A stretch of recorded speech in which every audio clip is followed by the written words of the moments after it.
This is the time of renewal.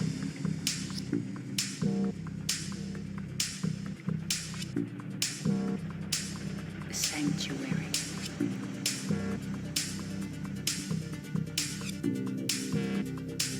A sanctuary.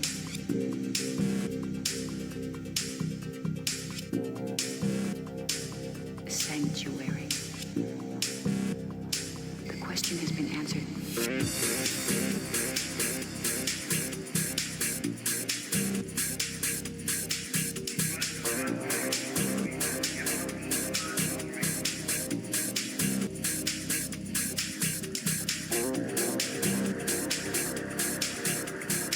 Be strong, and you will be renewed.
My man.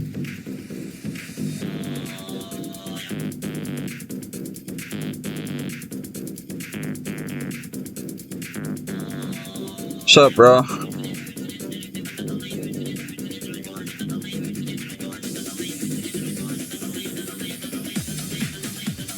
Legit.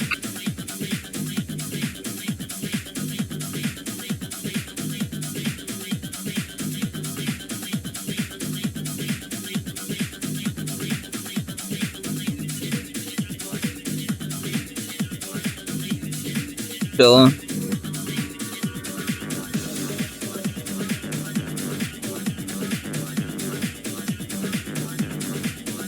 What's new with you?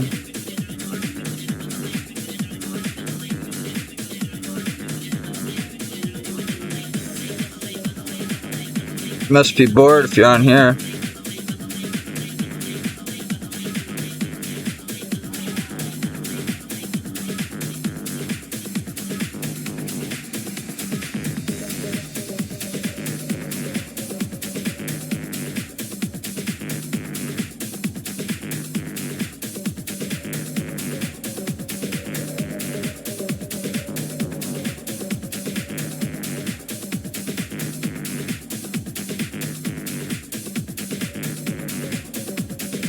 Really? I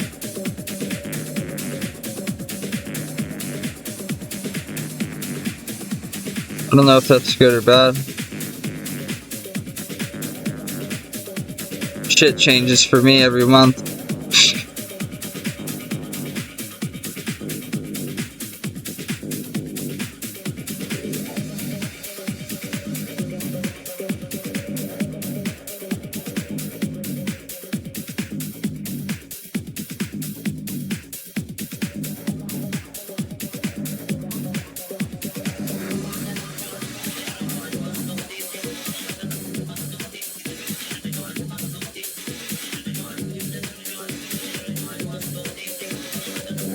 Me neither, but it's unavoidable.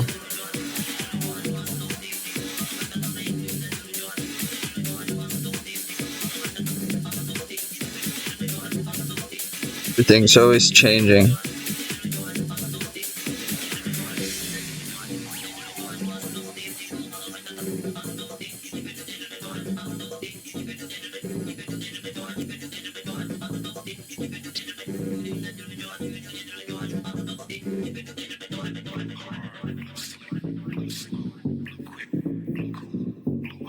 I had to renew my vehicle registration today and pay a fine that I had from a turnpike. I went through an easy pass on accident, I guess. And I found out that it was due tomorrow, the fine.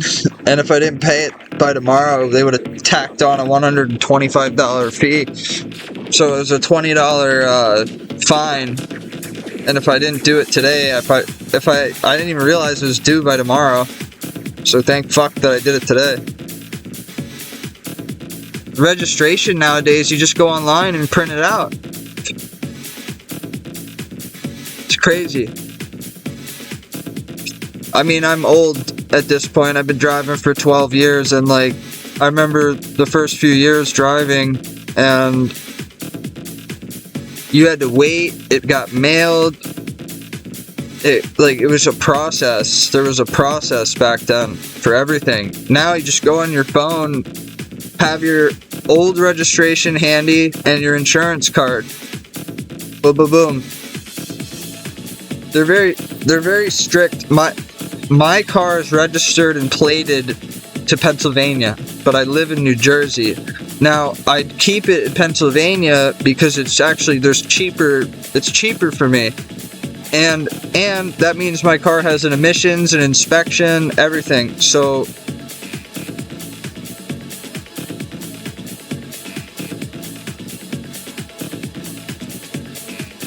I don't want to register here because I don't have a standing living address in Jersey. I move every few months.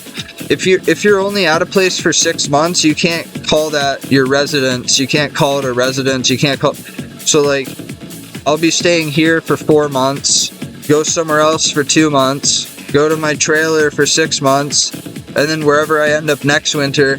So like,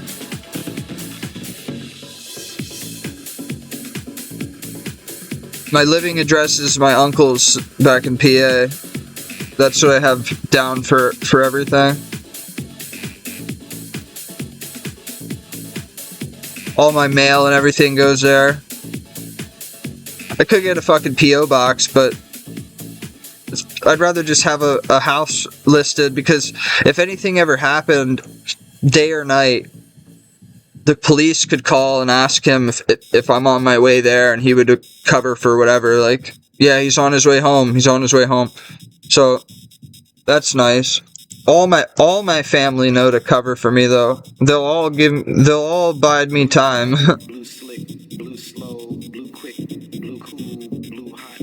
Thing is, I don't do anything illegal anymore, so I used to sell a lot of pot. Not a good way to live, man. Not a good life to be in.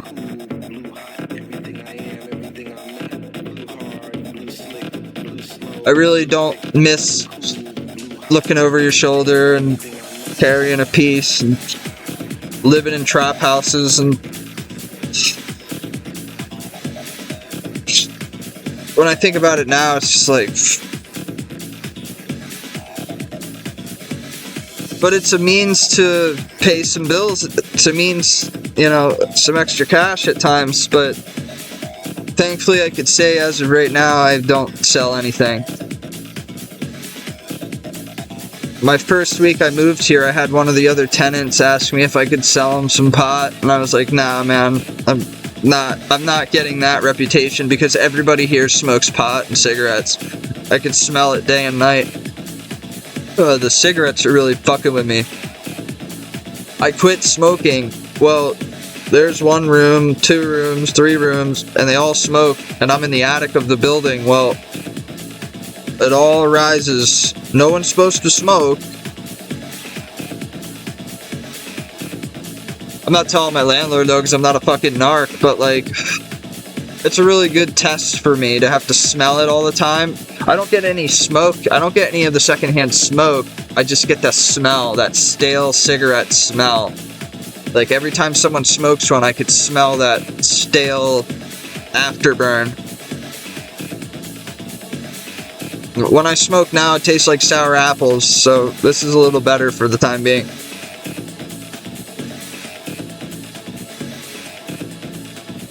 If you can go your whole life without smoking, you should. But if you're like me and you smoke 2 packs a day, do whatever you can to get off of them at that point. Anything's better than that. Like, anything's better than 2 packs a day. The vape lasts me 10 days. This one that I have right now, I bought 10 days ago for $22. So, like, if we want to talk about money, I was spending $150 a week on cigarettes. That's like getting a brand new Hellcat and making the payments. If you think about it. Like, I could get any car in the world that I want for probably under $1,000 a month. But I was spending that on cigarettes. It's just really cringe to think about. I've already saved almost $1,800. I have two checking accounts. My main checking account, and then my one that's linked to my Twitch and all that stuff like that. Well, I put the money, every bit of money that it would usually be put aside for cigarettes, I've been putting it into that checking account each week. I have like $1,700 in there. That's just cigarette money. That was what I would have spent on cigarettes. So I use that fucking checking account as a extra savings now that I wouldn't have had before, and it keeps me from getting fees because I wasn't keeping any money in that account, so I was eating a fee every month. Well, now I'm just, like I said, I budget my bills: rent, phone, internet, food, blah blah blah blah blah blah blah. And each week there was an allotted amount for cigarettes. Now that allotted amount I deposit my paycheck, and then I move the money that I move the 150 over to that account. And that's just for me to look at how much I save for not smoking. There's nearly $1,700 as of this next paycheck. I'll put another 150 in there. That's not my normal savings. I save over $2,000. I put away like $2,000 a week. That's just my own little, this is what you would have spent type of thing. And I want to save it up and buy something with that. That's for my own little personal thing. I'm probably going to buy a new camper with that by next winter. The money I didn't spend on cigarettes will buy me a new camper, and I can use that to fucking stay in for half the year and then go to my other one for the other half the year. So that's kind of the goal of the cigarette fund, I call it.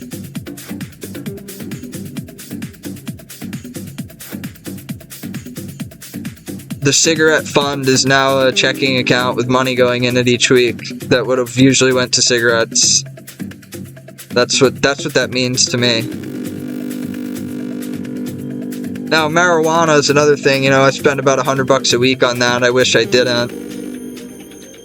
But when you make the money I'm making right now, it doesn't really matter what you spend it on. You have enough.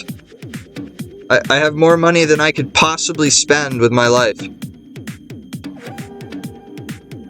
Like the lifestyle I live, I make more money than's needed for it, but you gotta save up money for when you can't work in the future. That's one thing I learned as I get older is I don't want to do shit for the rest of my life. Your vice is Uber Eats. That's what my buddy has to do right now because he got fired for carving "fuck you" into one of the beef knuckles at a meat processing plant. He got fired from his union job. Now he uses the Honda Civic I sold him to do Uber Eats. He makes like $100 a day, $200 a day, and then calls it a day. He has oil rights. He has a little over 10 acres on oil rights on Saudi oil property. So Saudi Oil bought the acreage and pays them he gets like $8,000 a month, and then that gets split amongst 4 people who are on the ownership of the land. But still, he doesn't have to work if he didn't want to. He could live right off of his royalties. Lucky prick. At the very end of his grandmother's life, she died like 2 years ago. His grandmother died. It was like 2 years to the date after mine died. Well, when she died, she left a will. Put him, his mom's brother, and then his mom, and then their sister. So his aunt, his mom, and his uncle, and him. Not any of the other cousins or kids or. So the one sister didn't get. She's fucking pissed. She tried to like fight it in court and like tried to take him to court, saying that was last will and testament, and a deed signed into somebody's name is a deed for 10 and a quarter acre deed on Saudi oil land. You put it in 4 different people's names. Well, guess what? Those are the 4 people that are getting the money. You can't go to court and fight it. That was their last will and testament. Bitch. Shoot. Let's just say this. My boy Dawson's aunt, the one that's pissed that she didn't get, has literally done nothing to upkeep that property. In fact, when I visit there each year, like I'm going again in January, I do more there when I'm there for a couple days than his aunt ever did for that place. And she expected to get put on that will. That was funny. If I didn't make $100,000 less than 20 minutes from where I live right now, I would fucking move up there so fast. But I make more money than I've made in my life right now with the smallest commute.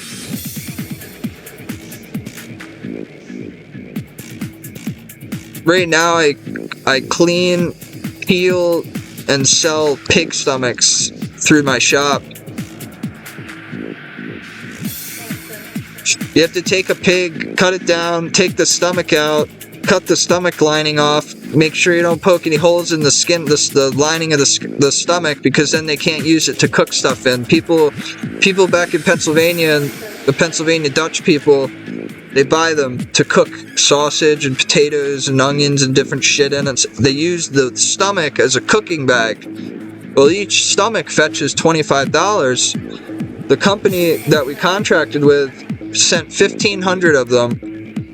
In November, I did 700. And now I have until the 1st of January to finish the rest.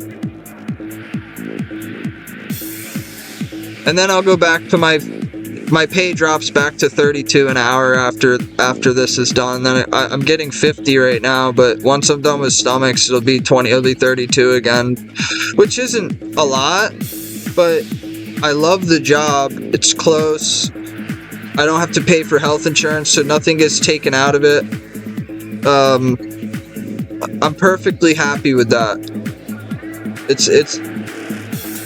It's meat. There's no real responsibility. I work 50-hour weeks usually. Like last week was 58 hours because of the Thanksgiving holiday. We had over 200 turkey orders. But we also gave away 50 hams and 40 turkeys to a church and to a food bank mission. I like to give away my boss's money.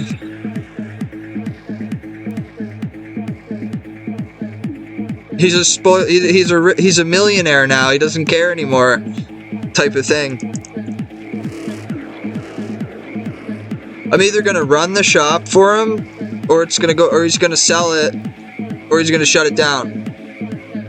So I win all three ways. I either get to collect for 6 months, which would make me go full-time with streaming again, or I run the bitch and make plenty of money for myself. I'm set. Every outcome, or I just have a decent paying job that I like. It all works out.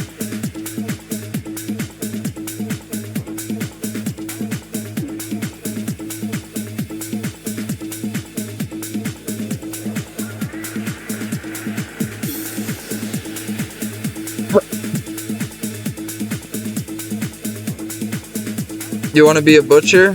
It's not a union, unfortunately, Joel. Well, actually, I wouldn't want to be a part of a union. It's just a shop, though. It's not like a slaughterhouse. I wouldn't want to be in a union, to be honest. You end up losing more money than you make. The union is just hoping to build the union. They don't...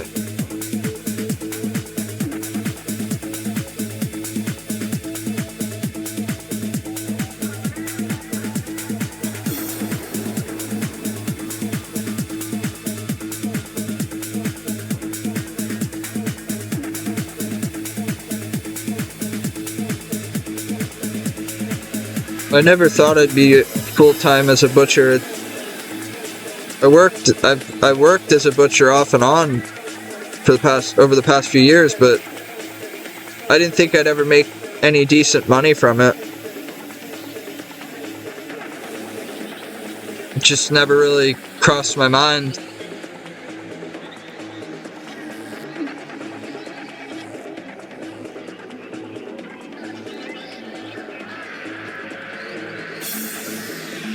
But they say you gotta know trades. Well, I know HVAC, plumbing, AC, electric. I could do anything I want. But right now, this job's convenient.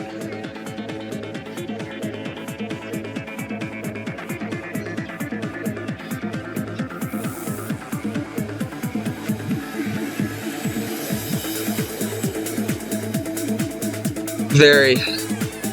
Too much sometimes. We hired a younger guy recently that can help me carry shit on Saturdays, though. Thank fuck. But I still have to do all the orders, put away everything. On a normal week, I alone move like 8,000 pounds of meat.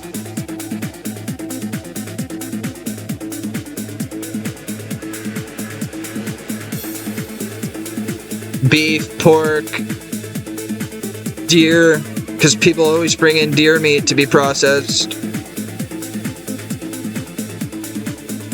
Casings, like all the hog casing buckets that we get in, all the, I would say it's a middle level physical job, but I mean, you got to be lifting over 100 pounds at times by yourself. So I guess you could call that like, that's middle level, maybe a little higher physical. I don't know. I could throw those tubs around with one hand though, so. Is my boss Italian? Nah, he's a Polak.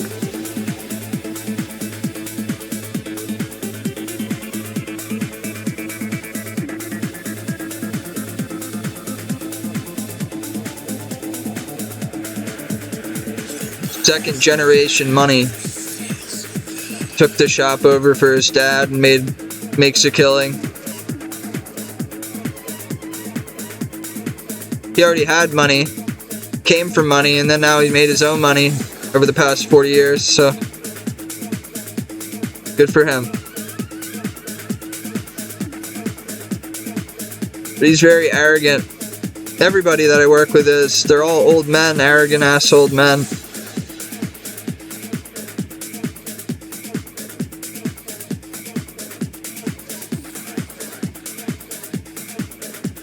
Thank God the one's leaving in January for foot surgery, and he probably won't be back for at least 2 months or more. Fucking old prick. The guy's just an arrogant prick. Arrogant in what way? He knows more than you do. He's gonna start talking about what he wants to talk about and completely ignore what you have to say. He's gonna talk a bunch of shit, but if you say one thing back, he's gonna get butthurt and cry about it and leave for the day. You hear the same stories over and over and over again every day, and you just sit there and listen because he just doesn't stop talking the whole day about the same fucking thing. Like, we get it. You went and got a chili dog with your wife. You went and got this with your grandkid. Like, it's just bad. It's just really getting annoying. But like I said, thank God he's in a month. But the thing is, the old prick is trying to stir shit with me. It's like, dude, we already brought in your replacement. We brought in this guy who's in his 30s. His name is George. And he got fired for shadowboxing a half of a steer hanging on the raptor, hanging on the chain. They walked in and he was in there boxing the thing, punching the meat, like going at it. And he said that he was letting out frustration. Well, the only reason we let him hire him was because I knew who he worked with. He worked for this piece of shit that comes in and he's just a dickhead to everybody. So I was like, hire him. I don't care what he says about him. I want to see it. And it turns out this guy's fucking really nice and he's fucking jacked. So he almost threw me and the tub onto the grinder the other day. I'm like, whoa. I'm like, dude, we only have to get it up to here. You only have to help me. I was like, holy shit. Fucking 125 pound lug plus 180 pound me. And I was going, dude. I was almost up on that grinder. I'm like, holy fuck, George. Like, you don't need to do that. Like, you just relax. And it was sad. He said to me he's not used to working somewhere where people don't make fun of him all the time. I'm like, dude, you don't have to fucking worry about that here. Like, nobody's gonna fuck with you.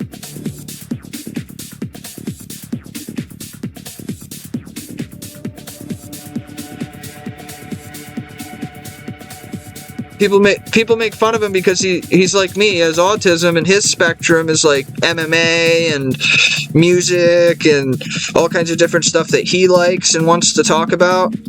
And you can only understand that if you also have autism, because I have the certain things that I want to talk about. Well, we kind of meet in the middle with music and MMA and different boxing and different shit. So like, I'm able to work with the guy.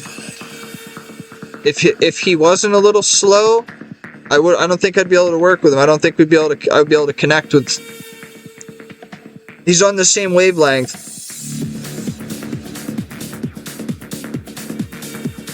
We had two different people try to say bad things about him, like, oh, he's this, he's that. I said to my boss, I said, I don't care what these people are saying. He's 32 years old, and he's interested in a dying fucking trade.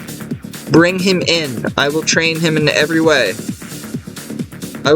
I'm basically, what his job is right now is to come in on Saturdays and help cut up steer for bologna. Now, we give him the easiest job.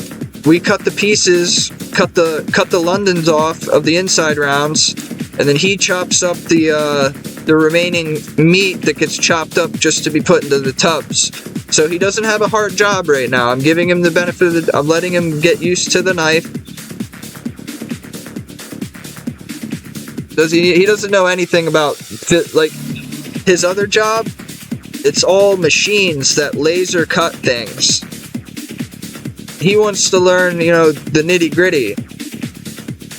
We started him out with a fair wage. I gave him $1 more an hour than the place he currently works at, so that way when the fucking older guy leaves for surgery, I could swoop him in full time with me. And it's only 10 minutes from his house, so he said at any time. He said if I could get him 30 plus hours, he would quit his job right now. But I can't get him 30 hours until Steve's gone.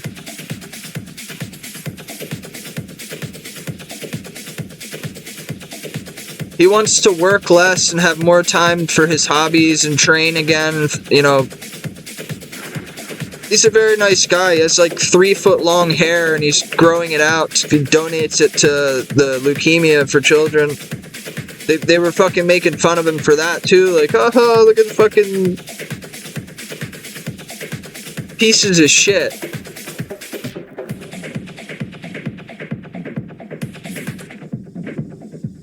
He's your quintessential long, greasy haired, chunky type of just good-hearted goofball.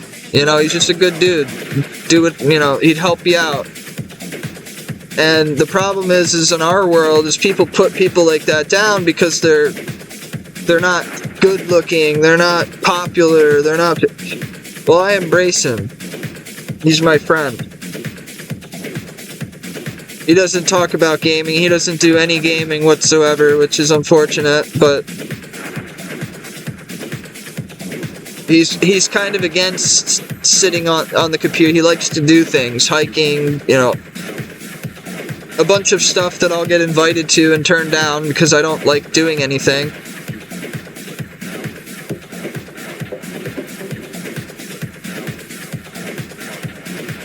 We were having Steve train him, but Steve got butthurt because he was like, oh, you guys are having me train my replacement. Yes, you're 77, he's 32, you fucking jagaloon.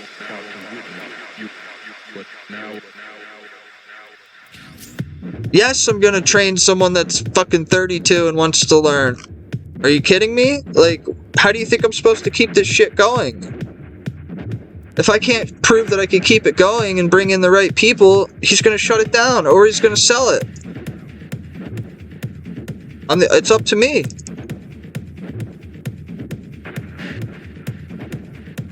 The one fucking counter girl needs to get fired. She's late every day, but it's a body. It's a body to be out there selling the product. So we just deal with it. Hell, it's no money out of our pockets.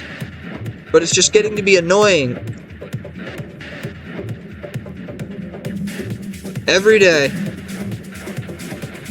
The owner has a heart of gold though, and that's the problem. But I get away with whatever I want, so I don't say anything. I smoke my vape all day, I fucking do whatever I want. So it's not my business. I don't own it yet. I don't run it. That's his job to hire and fire in that way. How late are we talking? What are the consequences? Sometimes 2-3 hours. and the consequences are nothing every time because it's a good-looking young 20-year-old girl, and yeah, they can get away with whatever they want. So,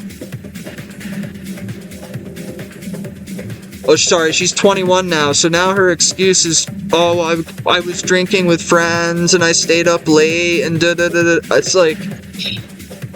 It's like you're only here because you're easy on the eyes for people to sell stuff to them. Like,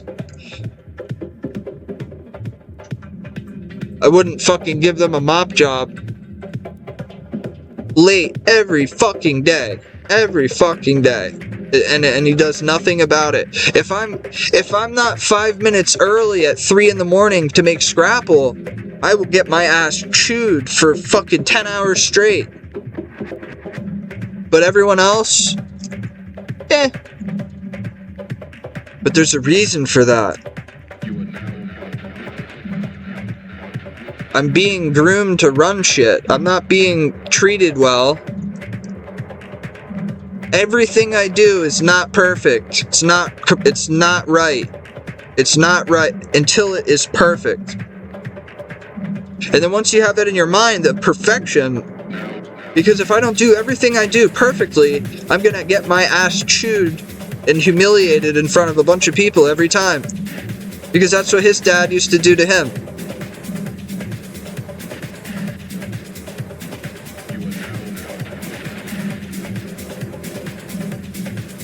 So he does it to me.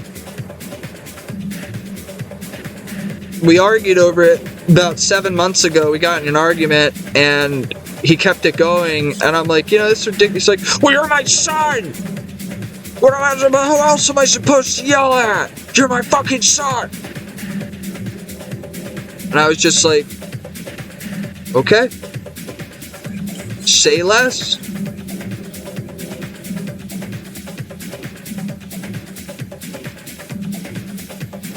That's my dad, man. It's like a dad to me. And I get treated like the son, man. Trust me. You know it's bad when people that don't like you at work will be like, are you alright? And it's like, yeah, why? But when I mean blow up, I mean fucking... Like, say I put something in the wrong spot. I put this tote in the wrong spot. Just fucking blows up, man. Like, explosion. I mean, drinking 15, 20 beers during the day helps that anger for him, but helps him get angrier. But like I said, man, taking home $3,600 a week right now, I'll deal with whatever the fuck it is that I have to deal with. I'll get screamed at, yelled at, laughed at, picked at. I don't give a fuck. The blue money. Money's blue nowadays. It's not even green. It's blue.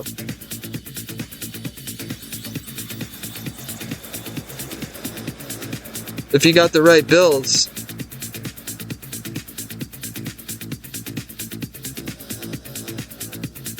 It'll take another few months, but when I hit 100 grand again, savings, for the 700th time, it feels like I built up to that point again. I'm just gonna take all the money out and just take it all and just put it all and just lay in bed with all of it and just sleep with it every night instead of gambling it away or doing stupid shit. Just gonna fucking sleep with it and just keep watching it grow. I don't want to fucking you'll get a rash.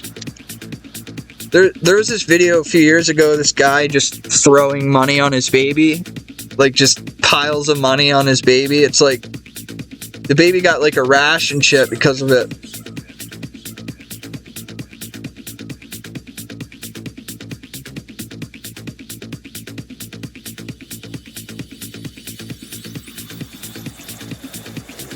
Like, that's not really a flex, man. Dumping dirty ass money all over your baby is not a flex. It's kind of weird.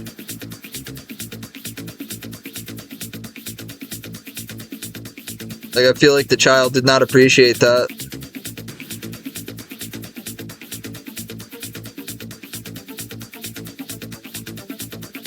You know, every dollar in circulation that's more than 5 years old has traces of cocaine on it.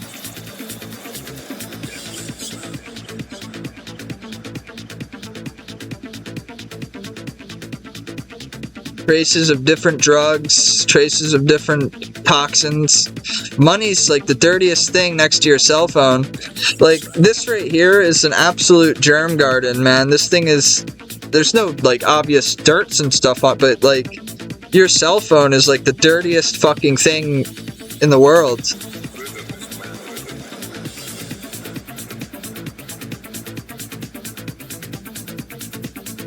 I never thought about it, too. I've had the same wallet for 12 years, and all the dirty money, like, just... It's probably a bacteria-infested thing, my wallet.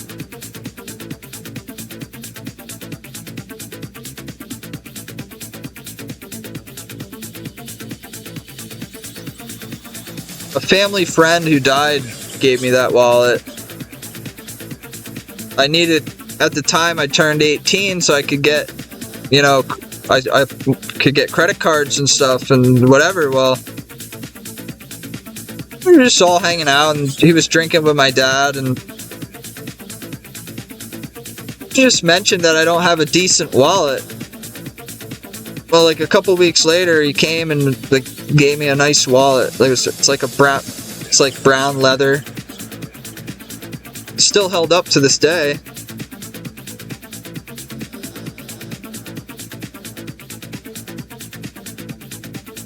I have a lot of sentimental things that I've kept. I have a pipe that I smoked with. I have a weed bowl that I've smoked with over 5 people that are now dead. They've died to overdoses or whatever drugs they got into. But that pipe has been with homies that are no longer with me. I'd show you it on here, but I'm recording for YouTube, and YouTube has a zero tolerance policy on weed, paraphernalia. I shouldn't even be talking about it. Yeah, it's kind of when people talk about rules and stuff, Twitch is actually more lenient than YouTube.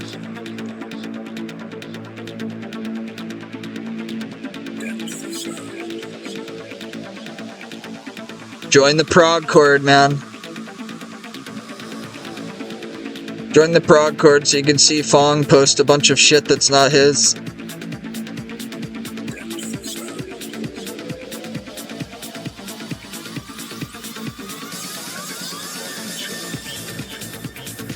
Fucking Fong, man. The other night he's fucking blowing up Discord, and I was in the middle of something. I'm like, what the fuck?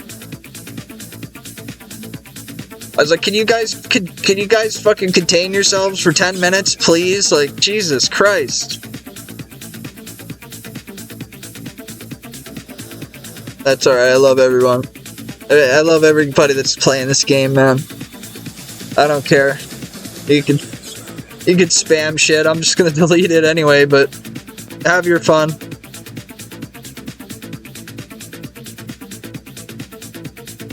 I just think it's funny they have all these different people have different screenshots, so many different old screenshots, like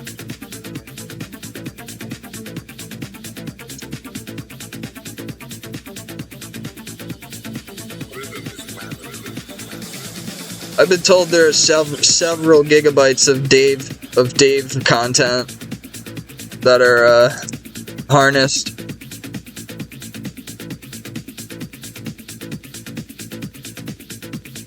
I mean, there's a YouTube channel with 80 of my streams uploaded to it, so I mean, there's that too.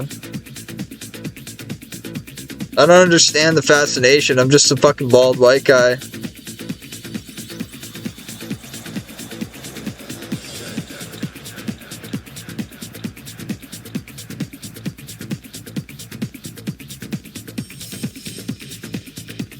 We're finally getting 90 fletching, because I'm tired of dropping my logs.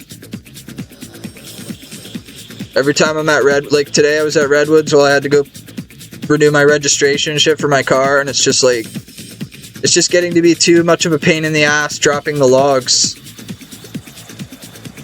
So, yeah. we'll have a stack of... Nah, we won't. We could just keep putting them back in our... We could keep putting them in our bag when the time comes, but we're going to be building our stack of shafts. We have about 1 million shafts right now, which is enough for 99, because we're going to finish fletching through Trouble Brewing anyway.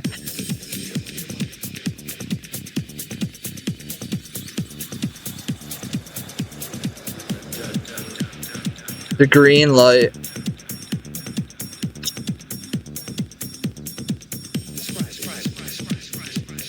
My Twitch profile, my picture on here was an accident that I never, but I was trying to put a picture of like me on my UIM with or no, at the time my hardcore, trying to have a picture of the hardcore with a max cape. Well, I clicked on the wrong picture and it was just this big green splotch.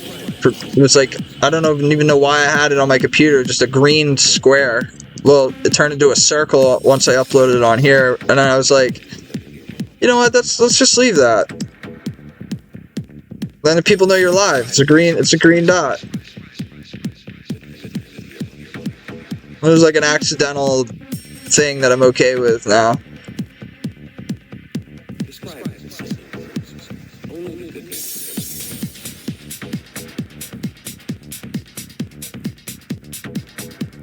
Bazinga. Bazooga.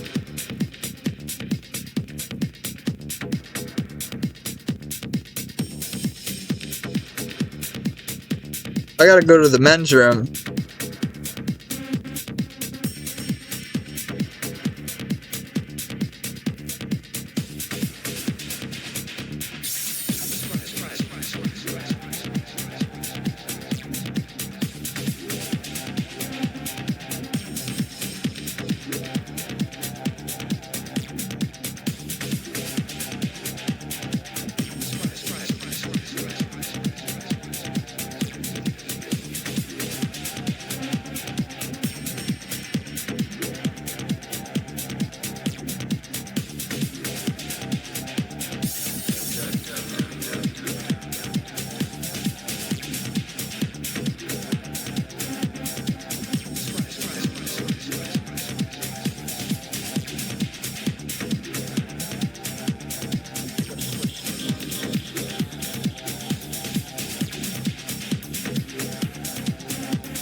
I'm a Barbie girl in a Barbie world.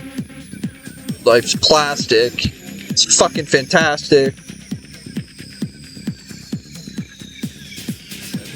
You could pull my hair, take me anywhere.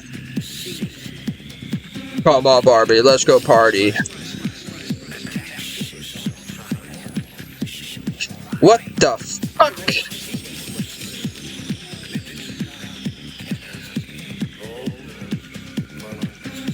I wonder if these runes know I'm crafting them. Can't brush my hair. There's nothing there, man. There's nothing fucking there. If I had my long curly hair, everybody would know me for other reasons. I would hate that. I'm glad I'm unattractive.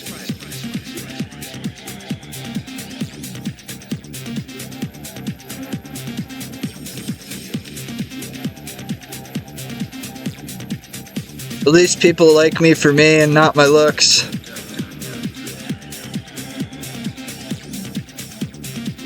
Ooptism. Ooptism. Bro, did you join the prog chord?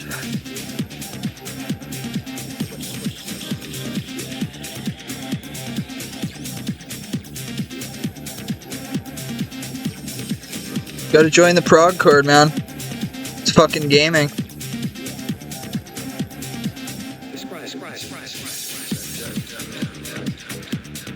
Gaming. Gaming. Gaming.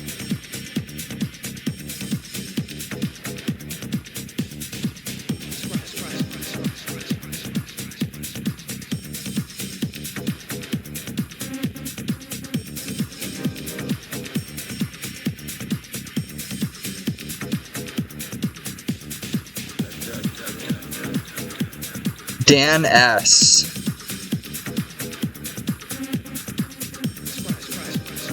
I wonder how it's gonna be to pass him in 3 game modes.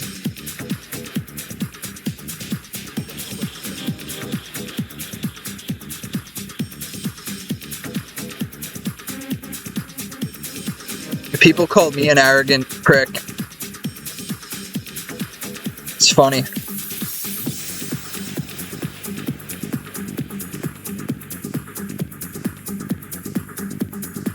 Oop, Tism joined the prog chord. It's now complete.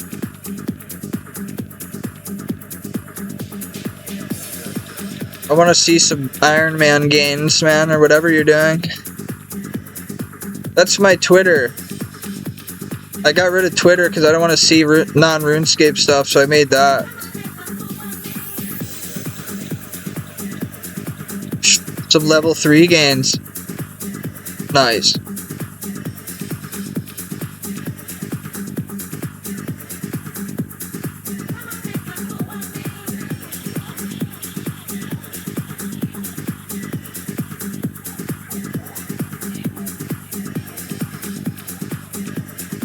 That's the best reason I ever had to just get rid of social media, is just make my own.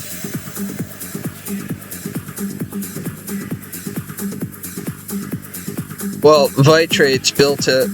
I just came up with it.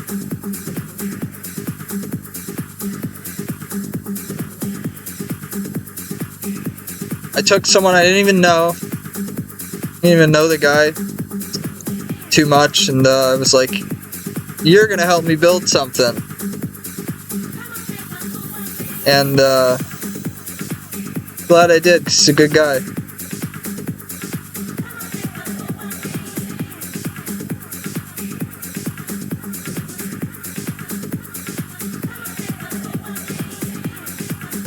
I couldn't have it anybody I know running it.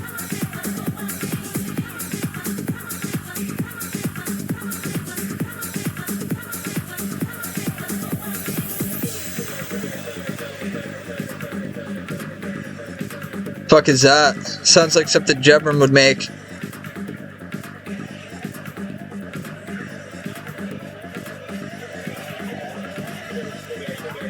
I'm just guessing. I would not go on any website that man made. He's the type of guy to sit there watching the analytics.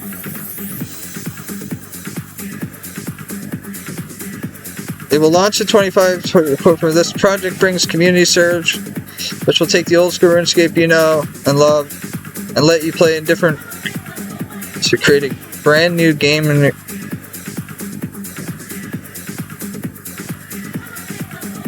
fuck is that?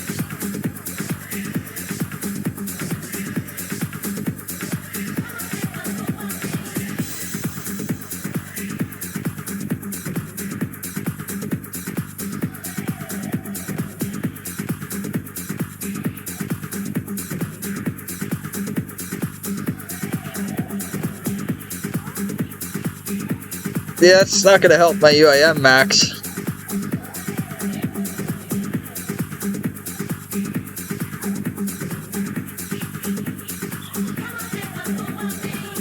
I don't think I'll be taking part, unfortunately. I have other obligations. I have other obligatory events.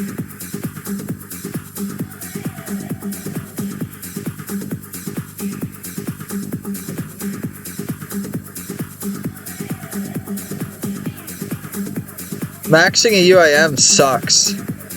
I know why. Now I know why so many people just max and quit.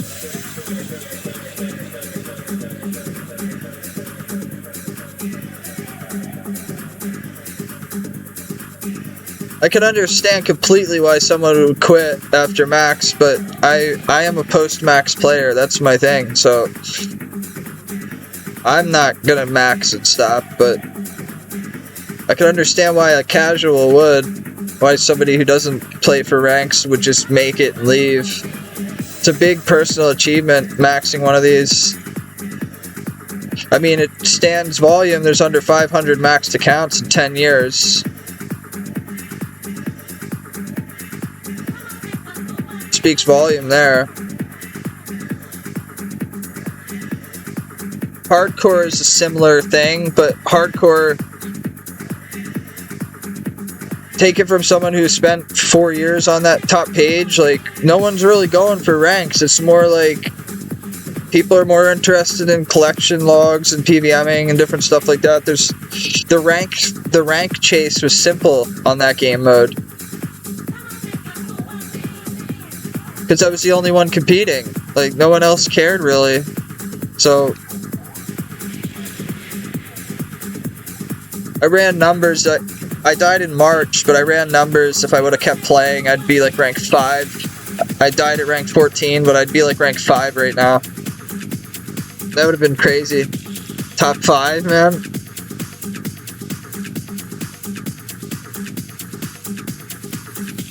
I'll never play one again. It was a once and done. You can't recover from that. You're never gonna get that high again. And even if I did, it's like redundant. Another useless hardcore with nothing on it. No quests, because I'm afraid to die.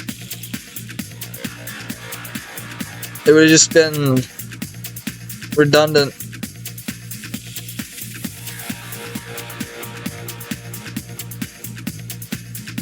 Leo!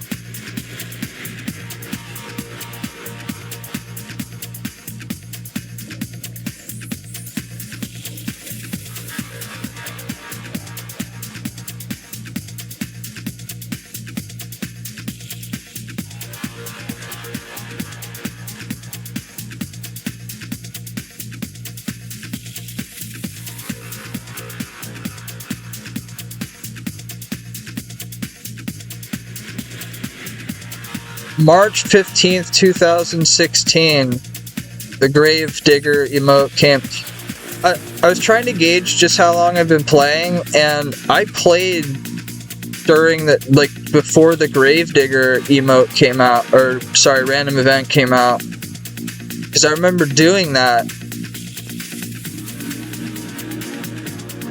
I have footage back to 2008 of my accounts, but everything before that is lost. I can't get in contact with anyone. I used to have friends that we would record each other's 99 parties with unregistered hypercam, and I found one of my videos from when I got my second 99 in 2008. Well, I can't find anything else. I can't get in touch with anyone. Nobody's around, and those people are so long gone.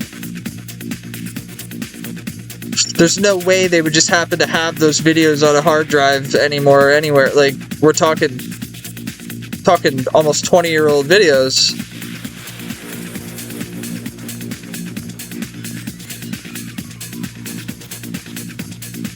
But that's what we would do back then. Your friend got a 99, everybody'd rock up. When I saw the video, I got a little emotional over it, because it was like, I saw people, like, I had probably about 20 people at my fletching party. Well, it's just people that I remember, like, yesterday, but have no contact with now. I wonder if they still play. I wonder if just a lot of wondering.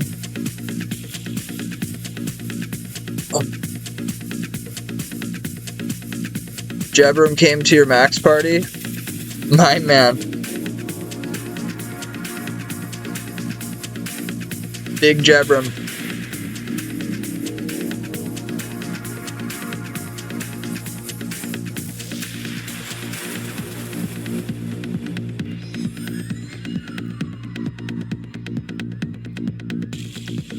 I don't think anybody calls him Big Jabra.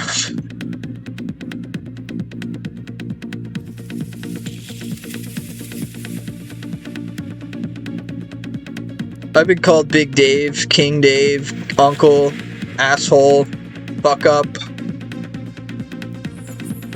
DMP. I've been called so many names. I've been identified by so many different fucking names. It never ends.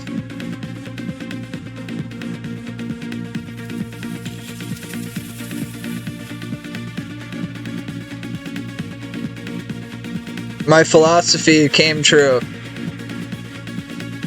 From the moment I first made a YouTube video or joined a clan, or I took a look at the community and I said, gonna be loved by few, hated by many, and known by all.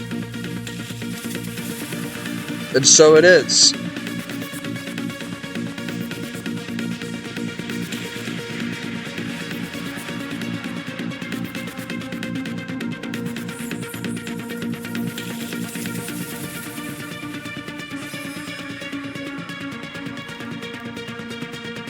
Yo, Eli.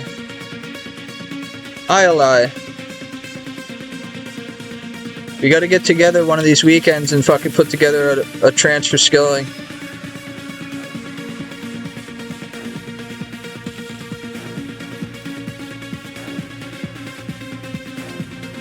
Seriously, man.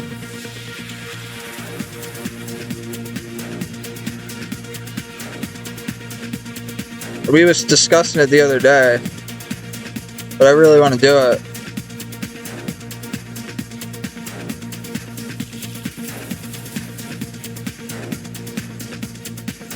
Yo, what about like next Sunday, like 7 days from today? I have off all day, Sundays.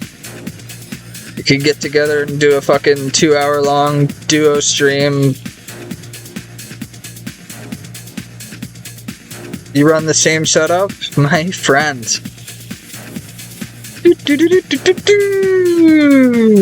I found it the easiest to go to your house and put it away and grab your other stuff set up.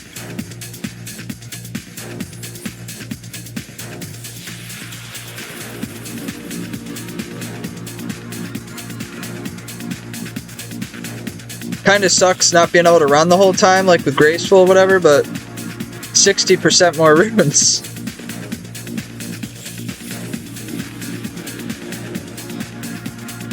I have 800k shafts, I have to put feathers.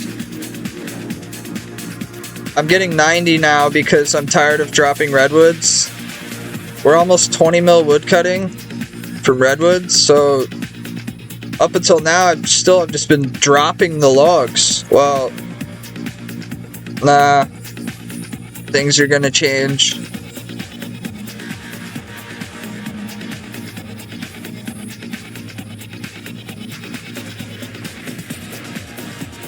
I'm going through changes.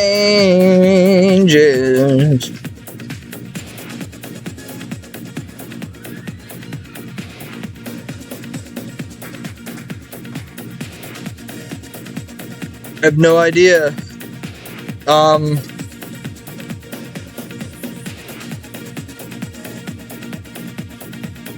have no idea.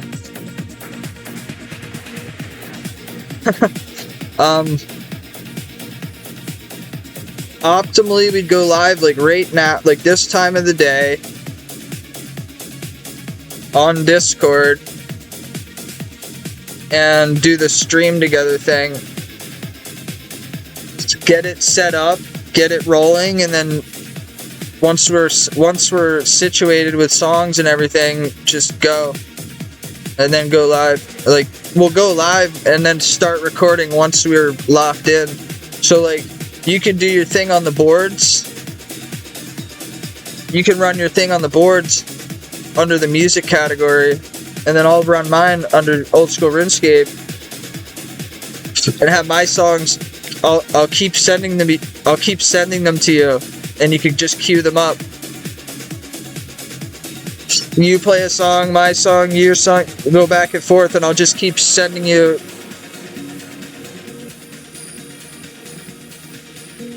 Need to have them downloaded.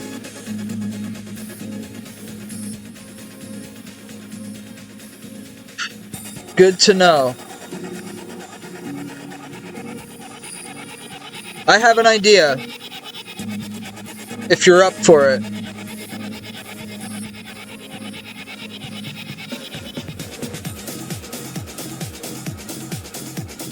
It's something that might consume some of your time, but if you're up for it, it would be really cool. It would be really awesome for you to do this for me. I have a 300 song playlist on YouTube, and you can pick out songs that you don't know that you think sound cool. Because I know all the tunes that I have on there, but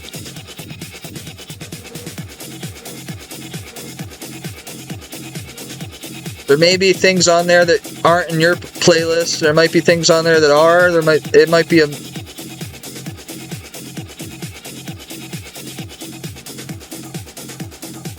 I think over the next week I'm gonna just be sending you links. It's not even that long if you think of it. We're both gonna go song for song. It'll be about 2 hours, 2.5, 3 hours. So each song is like fucking 5 to 10 minutes. So we'd only have to do like 20 songs each. I'm gonna pick 20 bangers, classic bangers.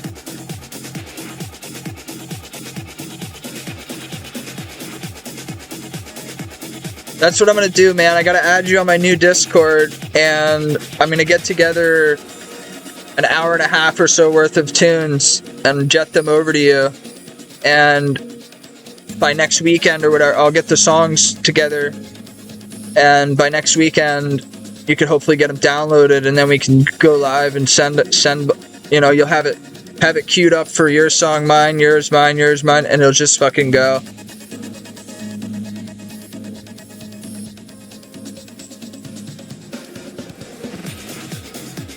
That's what we'll do, man. Because figure 20 songs. And a lot of the ones I like are longer, but we'll figure 20 songs at 8 minutes a song.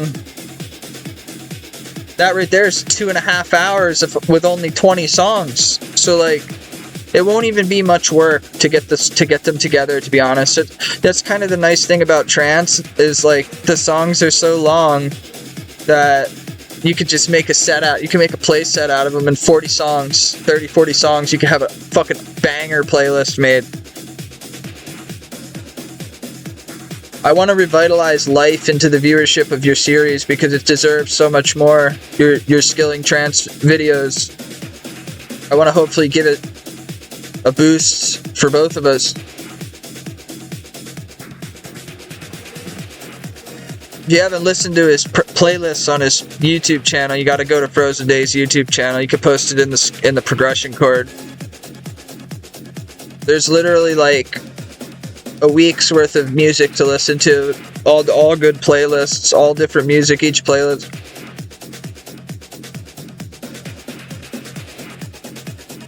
All worth a listen. Frozen Days, the pioneer. One of the pioneers of trance, and he got me into trance in 2018. His playlist on Spotify got me into My Road, put me on My Road. But now I'm prolific enough to make a set list with him. That's kind of fucking cool.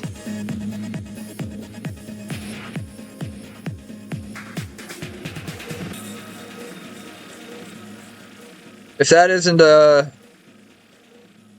a good story, a good outcome, I don't know what is. Get to make a playlist with my master of it, with my the proprietor to how I learned about trance.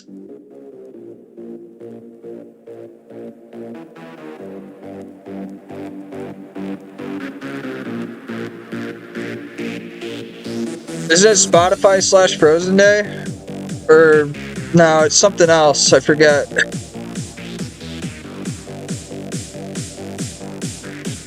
I5 get. It's on his profile there, Bulb. That playlist will keep you busy for a month.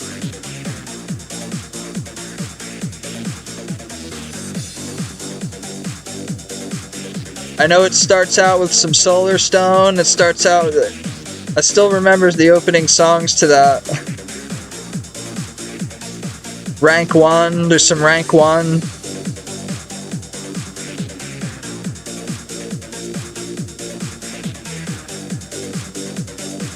Push, Prisma, Paul Van Dyke, Airwave,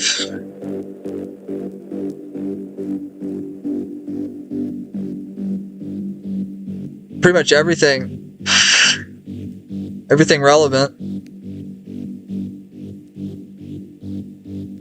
I'm gonna try to keep the songs, you gotta do it too, but we're gonna keep the songs pre-2005, like before 05. Mid-90s, early 2000s tunes for this one. We'll call it the Diamond Era, because they called the golden era of trance between 94 and 2001. But we're gonna call it the Diamond Era between 98 and 2005.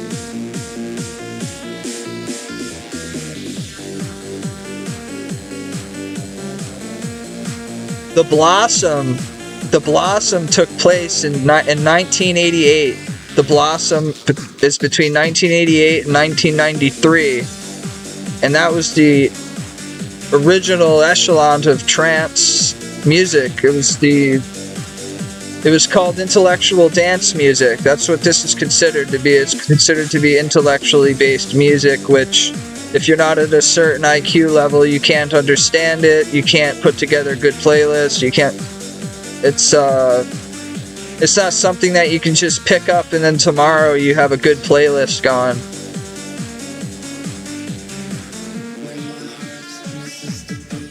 You need an IQ of above 152 to truly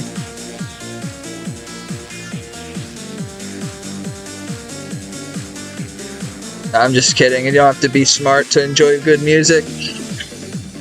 In fact, I know a lot of very not smart people that have linked me some really good music, but usually a lot of the people I know that have good trance are pretty smart. Like, yo man, you're looking fucking puffy, dude. You're getting big, man. How's it feel? It's fun to take your shirt off now, huh?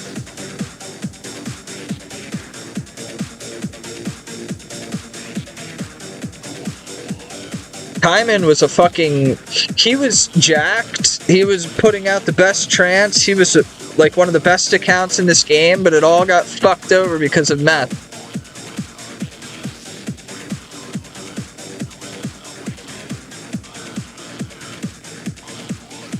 Shirt's not coming off, but we're in bulking season, huh?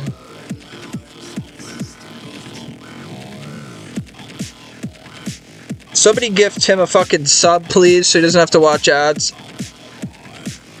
If you give any money to this place at all, please. Fucking Frozen Day deserves a sub so he doesn't have to watch ads. Christ. What kind of world are we coming to here?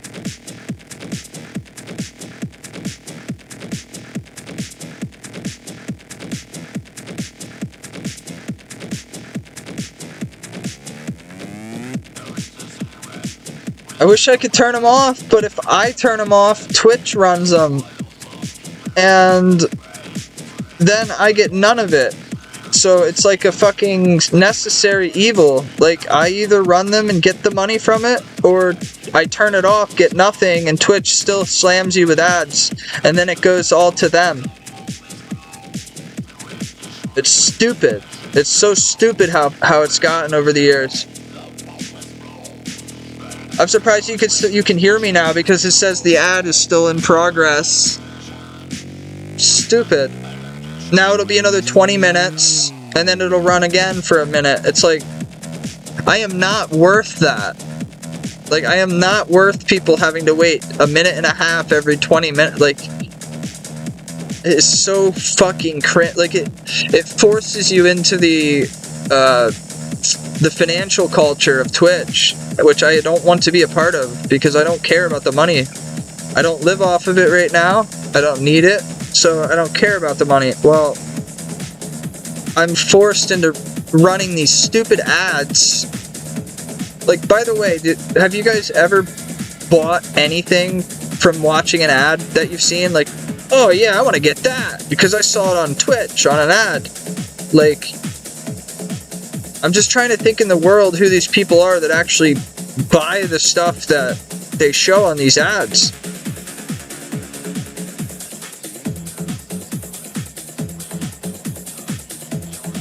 I've only watched ads for a couple people. I'll watch ads for an Autism stream or a Ely or Malachian Seed, MLK.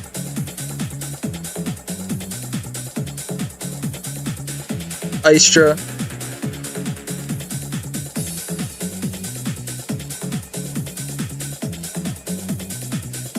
A lot of gamer streams. It's definitely died since the old days, but back in the day, man, any high level player went live, you had 50, 60, 80 viewers. Like, it's definitely kind of sad to see it, you know, how that whole group of people have moved on with their lives, but I'm happy for them, but I'm sad to see them gone. It's weird.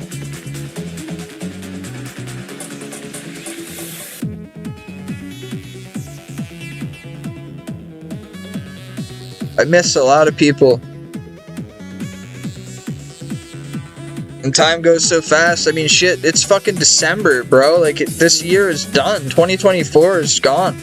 Like, I don't know about you guys, but life has been different ever since 2020. Ever since 2020 hit, it's just been like, life has just been different. It doesn't feel the same anymore. Everything feels rushed. It's just, I guess it's part of getting older.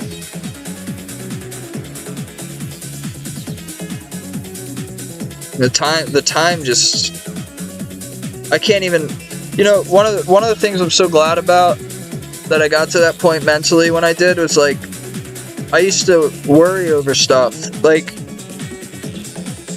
I was a day late paying my car registration. A couple years ago, I would have been fixated on it and upset over it, thinking about. I don't stress over anything that I can't fix right there. If it's something that I can't do anything about at that moment, I just move on in my head. Which, me saying that might be like, okay, Dave, like, welcome to being a normal human being. Well, for somebody like me, man, for so many years with the mental shit that I got going on, I just fixate on a problem and have to fix it. Couldn't stop thinking about it, and I would, like, plan shit for too long. Like, I would like, okay, so this is gonna happen for this month, that month, this. It was like, dude, you just gotta go with it, man. Like, stop fucking regimenting everything, you know. I have autism, so regimenting a schedule is important for me, but I don't have to see and have the whole outcome completely played out. I don't have to stress over it. I used to stress over shit that I had no control over. How long something takes to accomplish, or just stuff that I think about now that it just wouldn't even have bothered me, it would have fucking bothered me. Now it's like for example, say my car wasn't running. A couple years ago, I would have been fucking stressed. I would have been worried about it. I wouldn't have been able to play because I'd be worried about getting it to a garage, blah blah blah blah blah. Nowadays, it's like,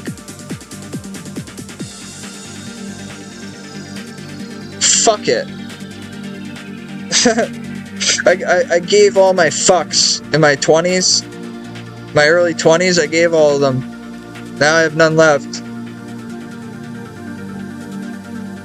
Yo, this song is one of the first songs on your trance playlist on Spotify.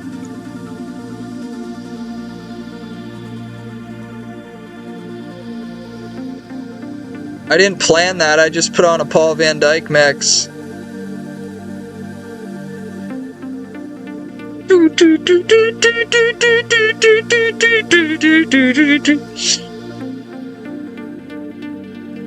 The Thrill Seekers. I love how solid the drum kicks in. Oh, I just fucking forgot to do this load.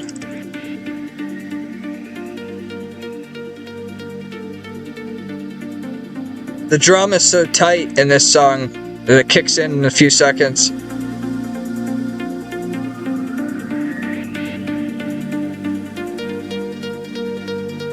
It's very fucking progressive. There's a 1, 2, 3.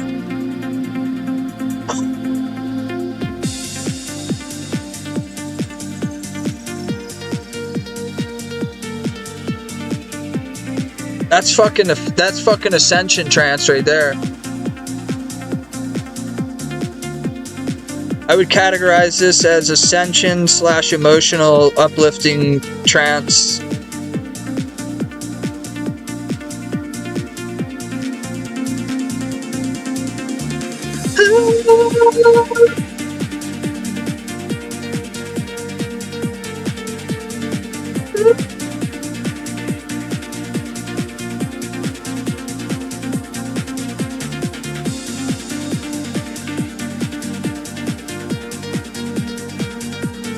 That part don't come yet. Here it comes. Not yet.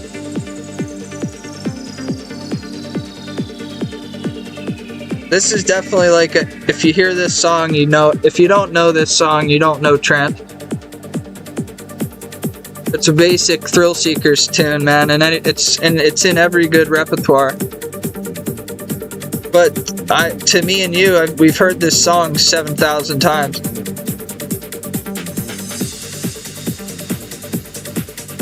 This isn't the vocal mix. This, you have the one where with the fucking lady. That's the one you have, and you have the, I think it's the vocal remix, because this doesn't have that woman singing over the, unless I haven't gotten there yet, but I think the song's over. Yeah, that was the original. That doesn't have the that didn't have the vocal part, which is in my opinion, makes that song, that when the vocals kick, that very tingly type feeling comes in, but they didn't have it in that version. I think this playlist is very this one here is more progressive than vocal.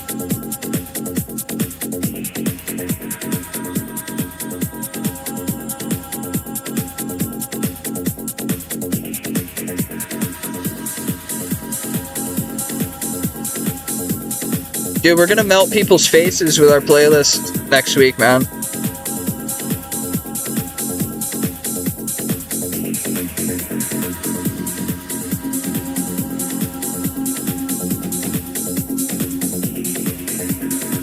I want it to be the greatest trance experience anybody's in the skilling community has witnessed live.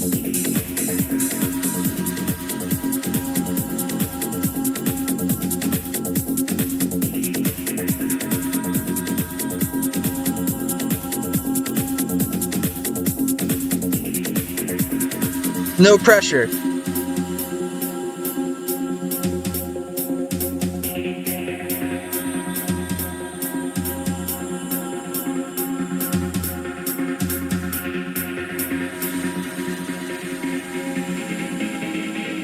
Every song though, I want people like this, man, you know? Like this song would not make the cut for our playlist This is too ambient, too... It's not doesn't have enough kick to it.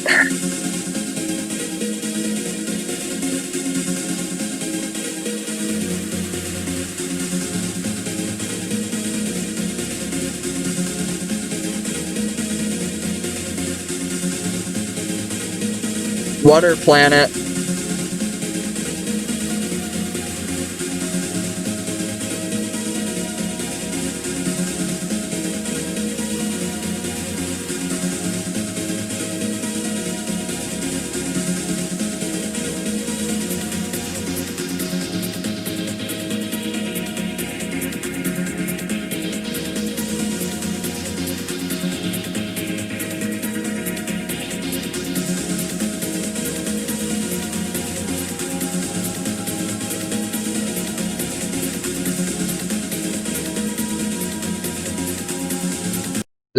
This one here at the Dorian Gray in 95.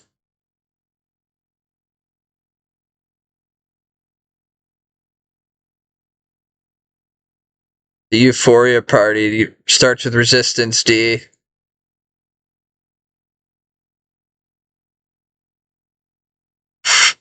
Paul Van Dyke live at Dorian Gray, Frankfurt, 10/2/95.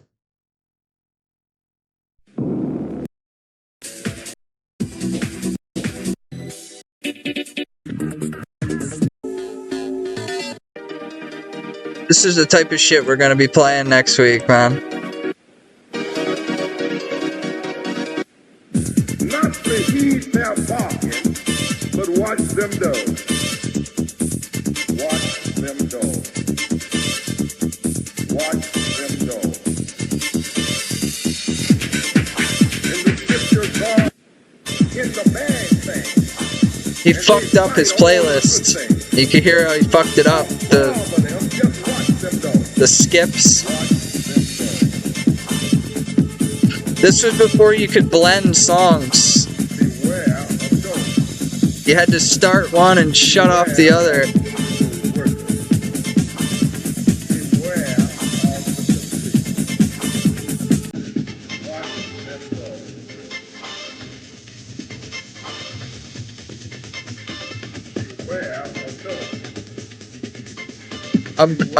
This song is going in the playlist next week.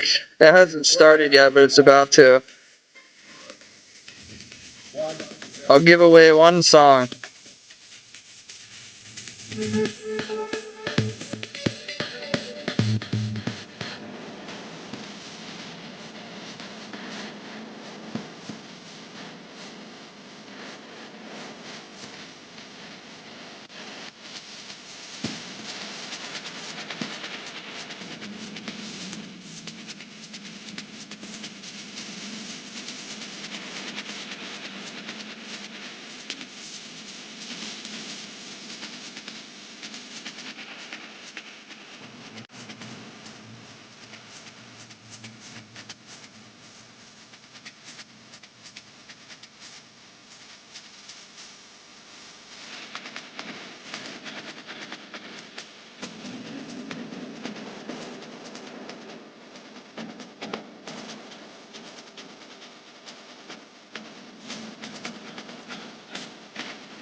France around the world.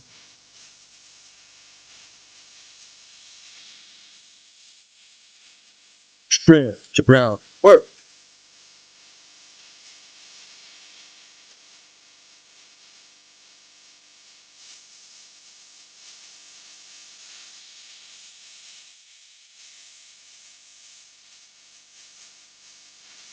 Does anybody have the full copy of Kaiman's trance playlist?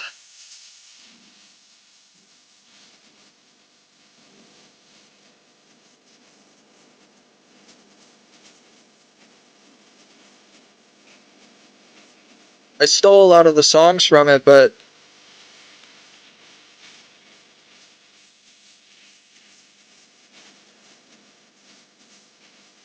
I'll have all of them. Yo, what's up, buddy?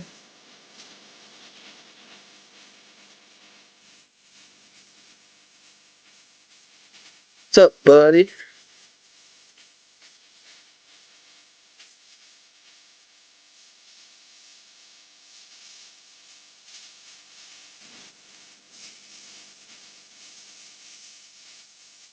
Yeah, he did. I wonder what he's up to now in life, man.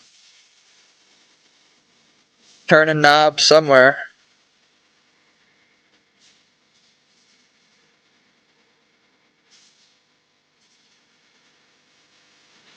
Maybe he's in a locked up place or something. Playing RuneScape on the walls.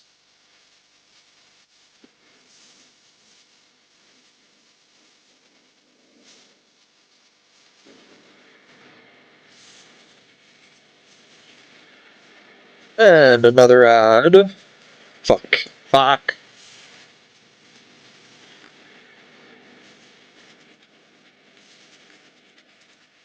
Frozen Day needs a fucking gift sub, man.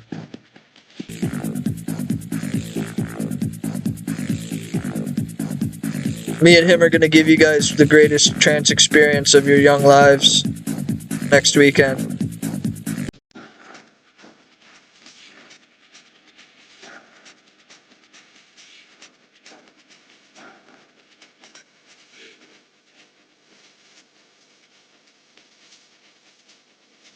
Or it'll suck. And no one will watch. Or listen. It's one or the other. So you have nothing to lose.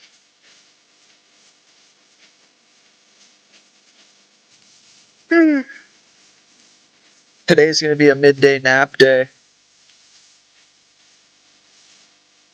Do jack shit all day. Then sleep for no reason in the afternoon.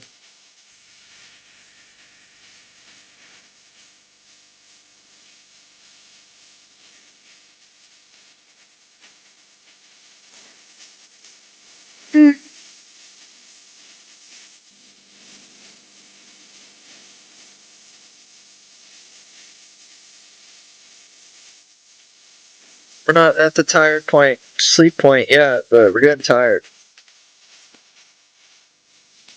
A nap is always a welcomed friend.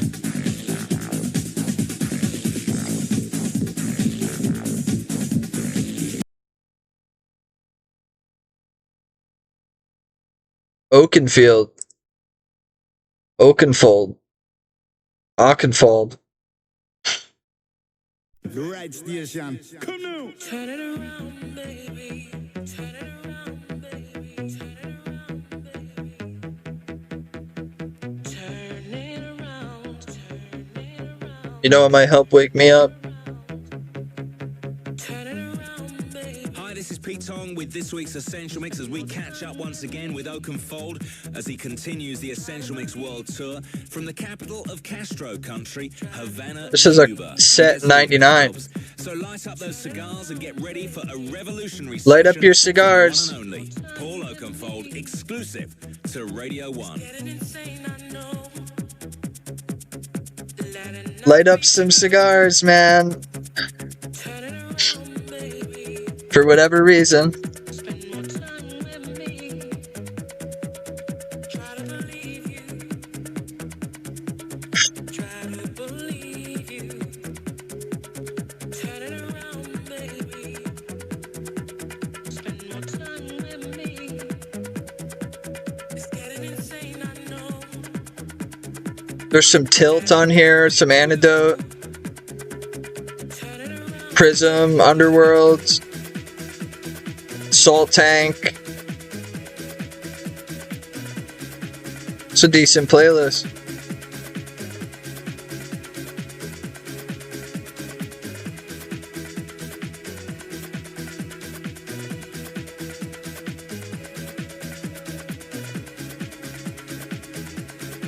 Turn it around. Turn it around, baby.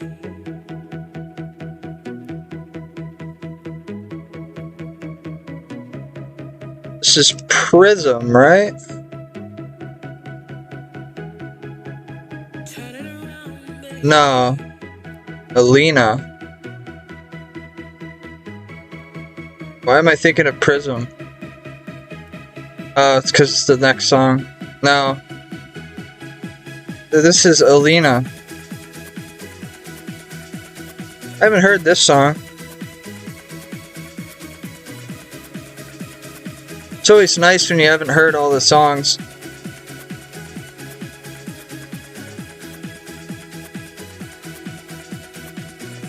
We're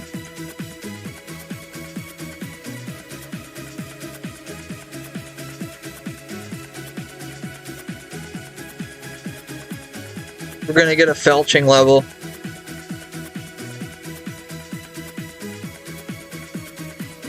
A felching level. One day I will max. Not today. Not tomorrow. But one day.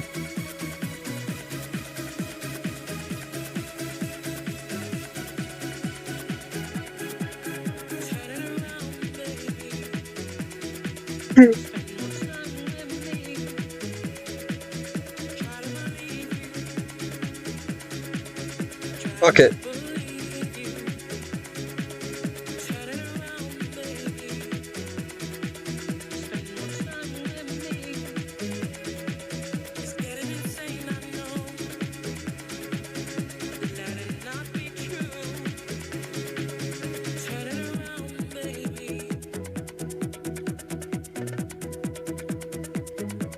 I'll be right back.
don't think harder is the word.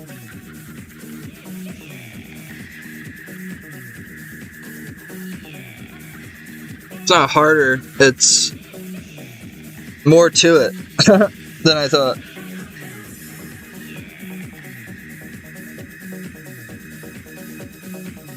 Like, I don't know how people max without having like a fuckload of post RC XP to pay for stuff. I have no idea.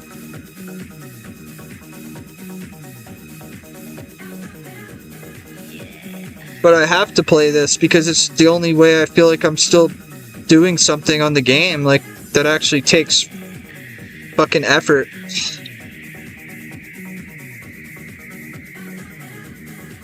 Not to mention I've already fucking came and went on the other game mode, so this is all I have left. As a personal preference, I personally just don't play like limited accounts, like where you can't train all the skills. I like to train everything. I don't want to just be certain skills I can't train or whatever, you know? It's just kind of a personal preference. I've always been a level 3 account enthusiast, though. That's like an actual skiller, because you don't do any combat, you're just skilling.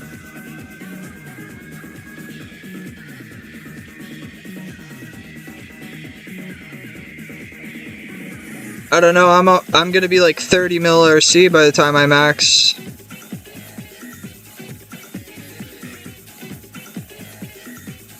I'm about to be top 100 RC this week.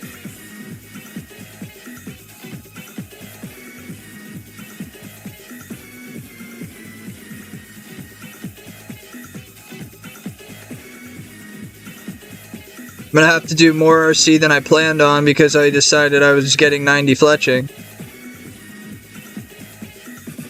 So I gotta pay for that.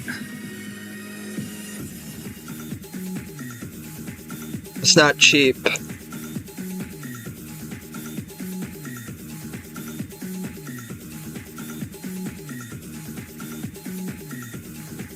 Need another 1.4 mil XP, so that's another 14 mil GP.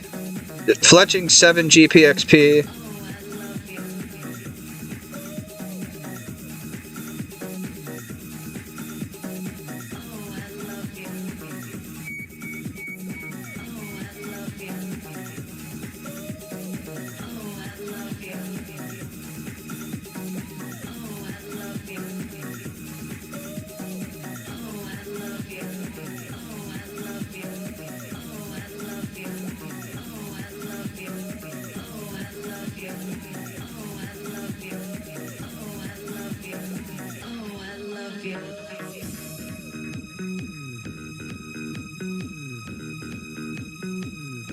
Thing I don't mind RC.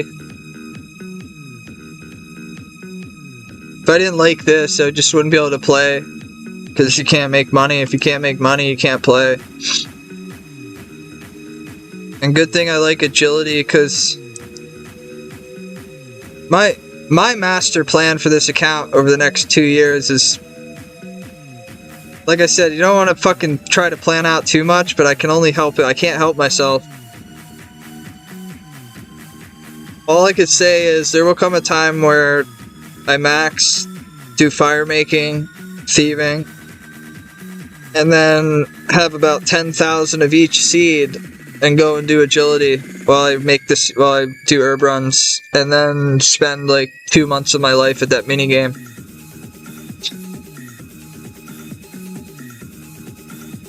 I'm doing agility purely because it's 2,000 EHP for free.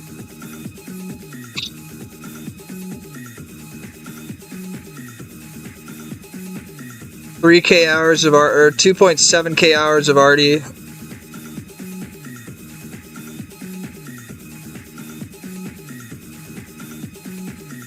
That's more than enough time to plant all those seeds. Now, I have to do 750 hours of Master Farmer.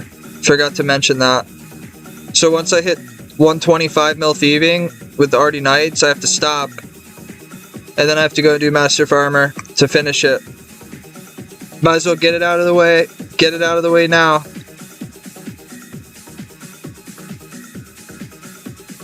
That's the way I look at it, is I might as well get it out of the way early in the account.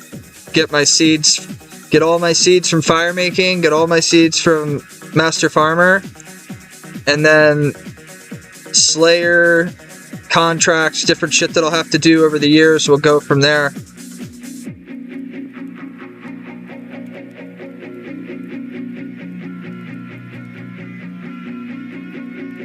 I should be able to get at least 75 mil Herbler XP from thieving and tot.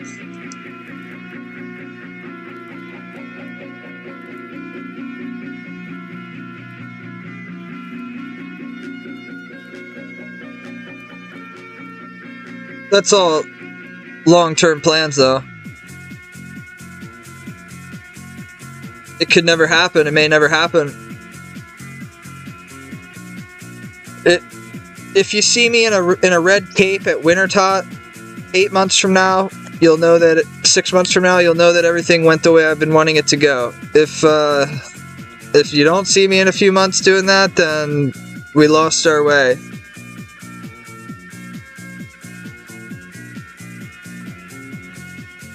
Maybe I'll meet the love of my life and she'll sweep me out of my mentality that I've been in for 10 years now, and we'll get a place together and have kids and a dog and bills, and I won't play this anymore and have a good time and hang out with people on the internet and fucking talk about random shit and enjoy my life in peace and quiet. Maybe I'll give that all away for some bullshit and responsibilities, you know?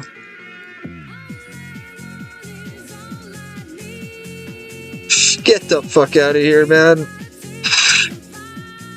It's like they said about my dad. He's not the marrying type. He's not the kid-having type. Well, I'm aware of that for myself.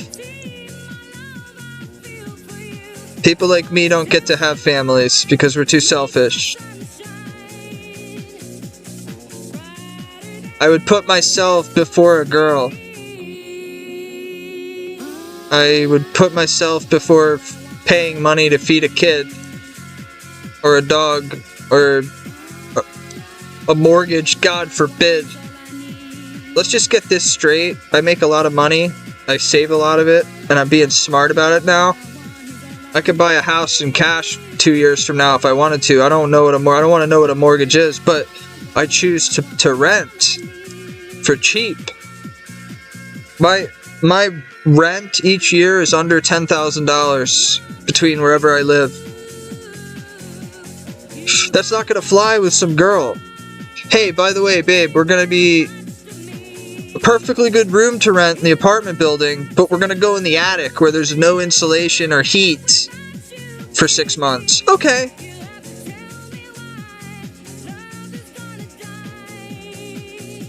Oh, by the way, babe, we're gonna be staying in a trailer for the next 6 months. And yeah. Nobody's gonna ride. Nobody's down to ride, man. Come on, nobody's down for me. Once you accept that, like, you live your life, you do what you want to do, and you realize no one's down to ride, it's like freeing. It's like, I'm happy on my own. Anything that comes along is unexpected. Once you free your mind from the shackles of being hung up on a girl or a guy or whatever you're hung up on, it's the best feeling ever when you're over someone.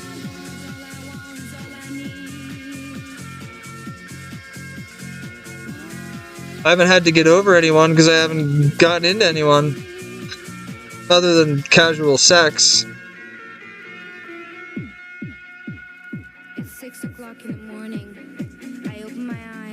I have a few girls in my fucking dugout, if you want to call it that. A few girls I can hit up for this, hit up for that. A hat and charisma go a long way for a bald guy.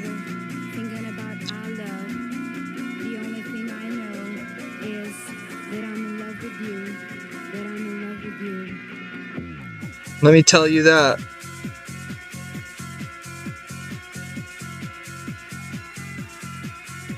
It's very seldom I don't get a female that I'm trying to pursue for whatever reason. So there's very seldom I don't get what I want.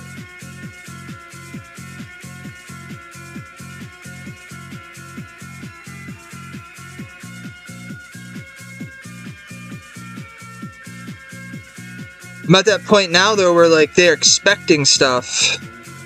They're not expecting me to drive a 96 Corolla.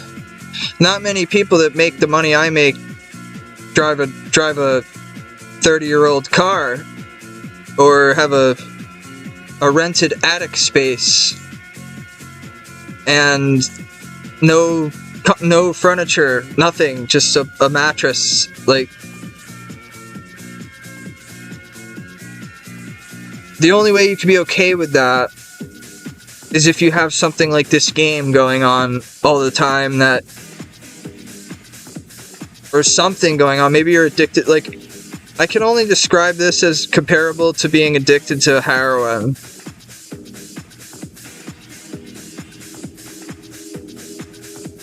I can't really describe this game any other way. It's a dopamine release. It's just a constant dopamine rush. It's like the same thing you'd chase with drugs. You never satisfy it either.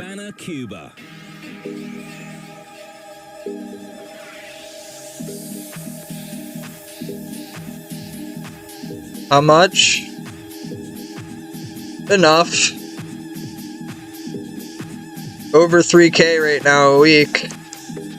It'll go down, and once I make it to January, I'll go back to my regular pay.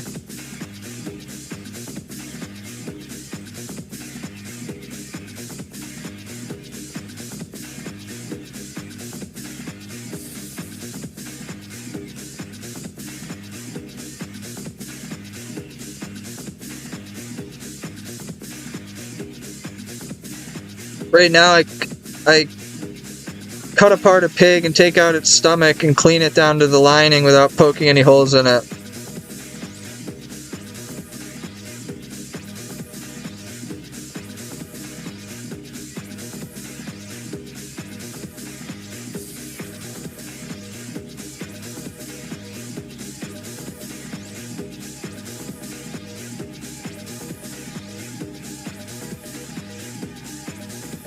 I want to get into doing them for medical use, but there's no need for that. There's no want for that.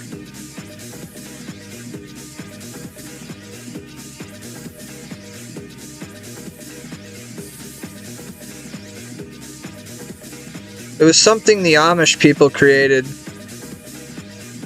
using pig stomachs to cook food inside of, like a makeshift cooking bag.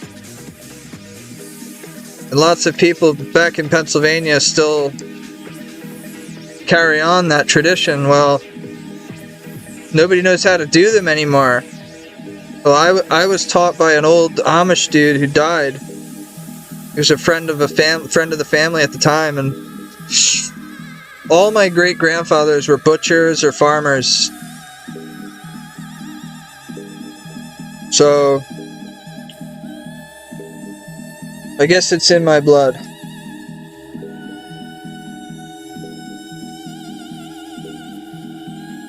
I first started cutting meat when I was like 9 years old, just doing deer and stuff. And then I started doing it like retail when I was 18.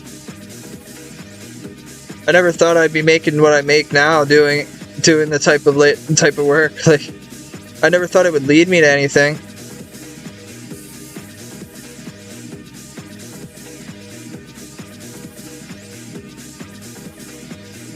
I don't make what I did when I was doing plumbing, but if you get with a good contractor, you can make $5 grand a week.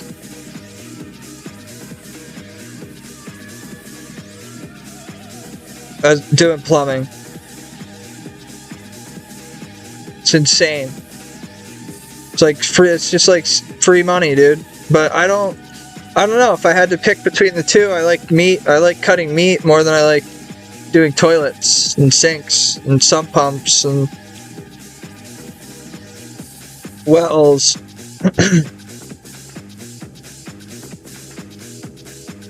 The artistry is gone from that trade.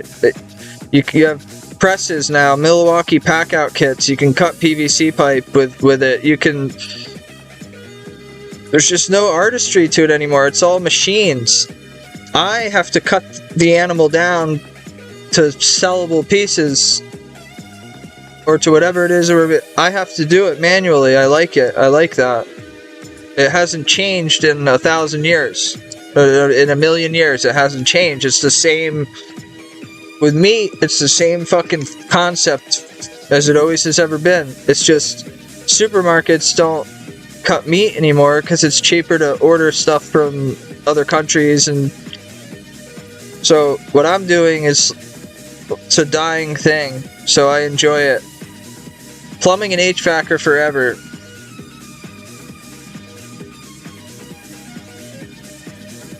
You kind of have your tiers of jobs. You have your trade jobs, you have your corporate jobs, and you have your medical field, and then it's kind of like a spectrum of educations that different routes you could take. I already barked up the medical tree. I got out of that when I was 22. I couldn't see myself sitting in a fucking on-call room all my life waiting for something to happen in the ER. Watching people shoot coke all night long, shooting up their nose. Just tell you what, your doctors are on drugs.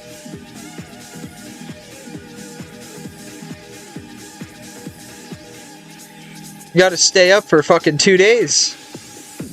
Even when I wasn't even in pre-med yet. I was in biology, and I was working in the ER, and I was doing surgical logistics. I wasn't even in school. Once I got into pre-med though, they basically were like, so what do you like, Adderall or Coke? I'm like, I try to stay away from both. Well, you sat there in those on-call rooms waiting to shadow surgeons when something, like if somebody get taken into the ER, you were just waiting to get called to just watch what they were doing. Well, to stay up, a lot of different things that went on. That, unfortunately, that's what kicked off my drug addiction as a like in my late teens, early 20s, was the cocaine and Adderall that was being passed around in school. I worked for a teaching hospital, so you worked for them and you could go to school through them. So I did anatomy, biology, I wanted to be an ER doc, an ER physician, but I wanted to get into the trauma bay. So I would still be in school right now. I would be another 2 years away from being a licensed trauma surgeon still. Then again, I would have shot ahead of a lot of people. I had no hair at the time. I had nothing to lose.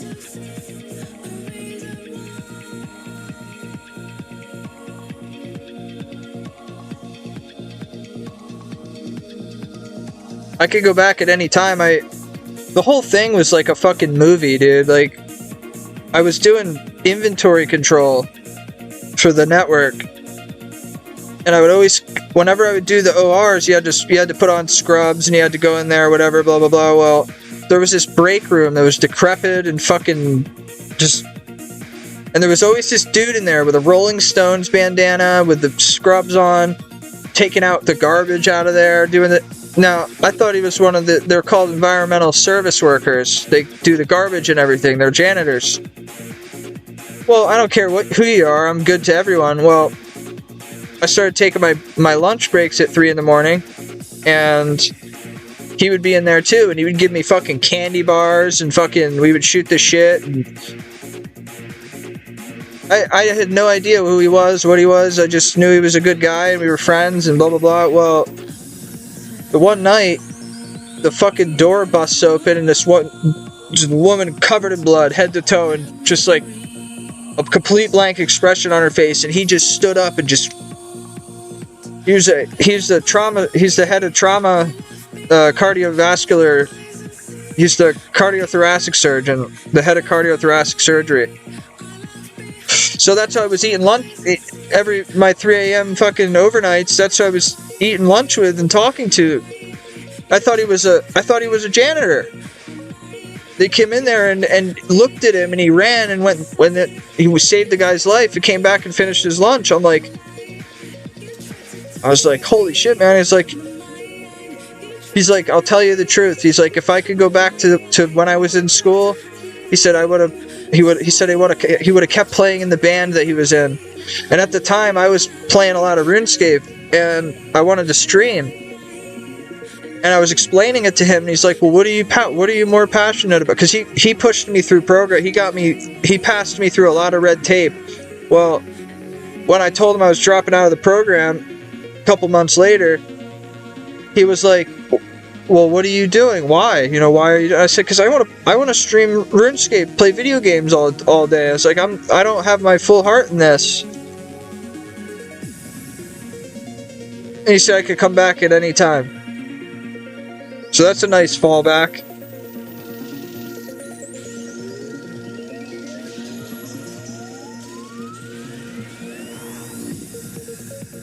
To be a doctor, that's a good fallback.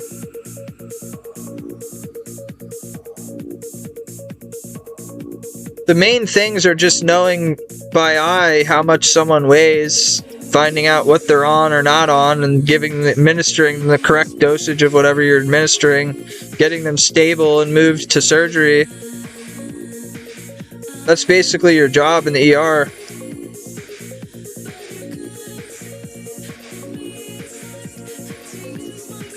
If somebody comes in and they got their legs sawed by a chainsaw, I got a white male, 180 pounds, history of high blood pressures. I gotta watch how much Effie. I gotta watch, everything. Gotta decide whether I'm gonna put him on ketamine or whether I would put him on Dilaudid to figure out what kind of history he has, heart issues, if he has it. You'd have to know all that immediately. And you have to act immediately. The guy could be flailing around screaming, fucking going nuts, and you have to be cucumber cool.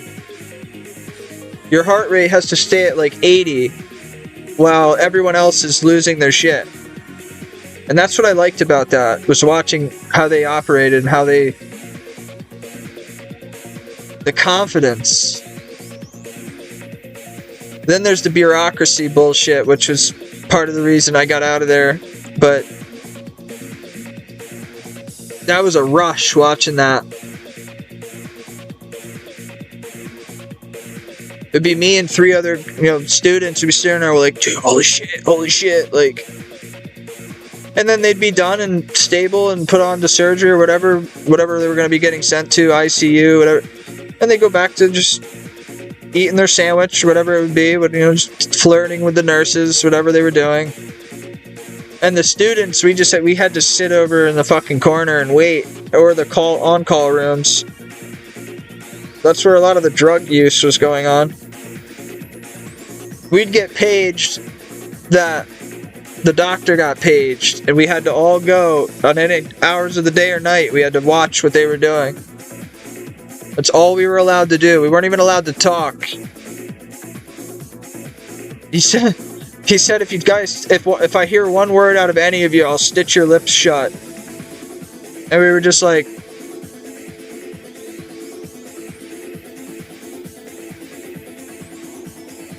that was the most,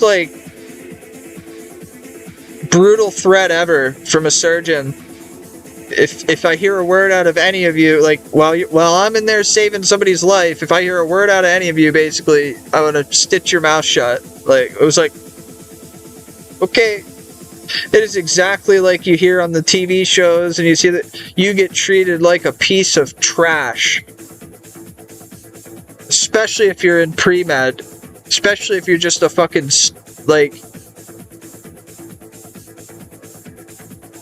they say boot camp is nasty, or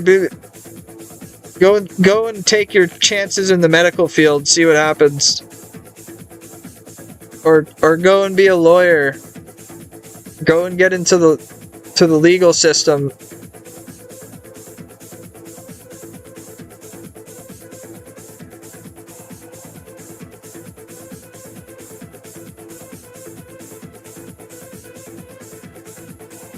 There's only one indisputable reason why I would never become a lawyer. It's not because I'm not smart enough to take a bar or do anything like that or to know my insides and outs. It's because I don't like anything that is based upon what a group full of people think happened to somebody. And I would never be able to defend somebody who did horrible things. I could just never... I don't want to be a part of any of that, man. I don't want to know... I don't want to know anything about any of that. I don't want to prosecute. I don't want to defend. I don't want to litigate. I don't want... It's just like... It's all just political shit that I want nothing to do with.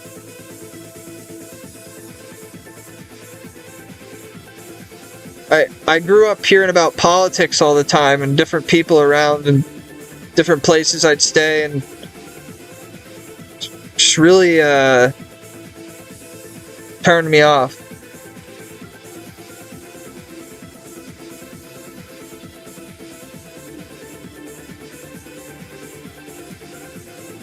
What I'd really like to do is fucking whittle people fucking stick fucking figures and shit, man. Just whittle them shit and sell that.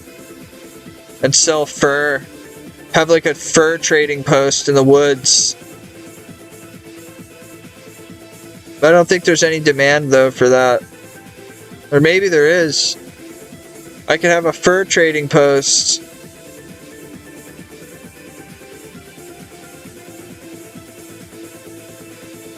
Yo, that's what I'm gonna do. I'm gonna be a fucking fur trader. Where do I gotta move for that? Can I play RuneScape during it?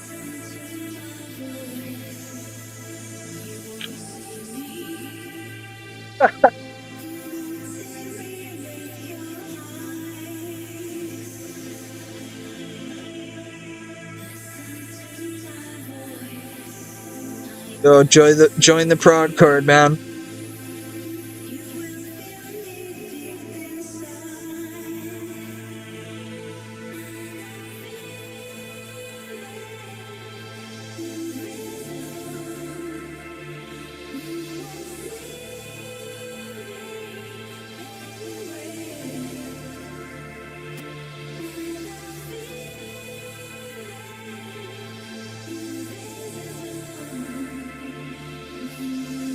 Look.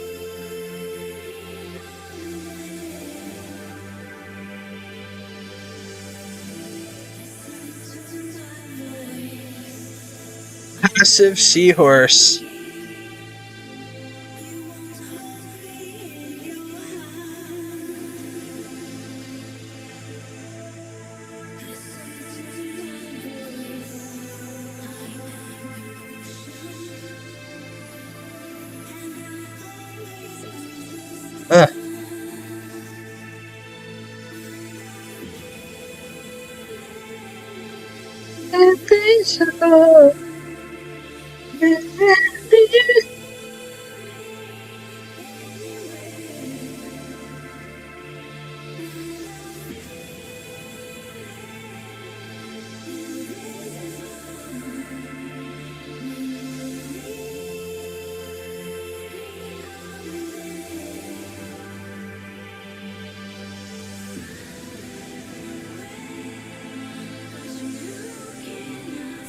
What are you doing on the level 3, Luke? What's your first goals?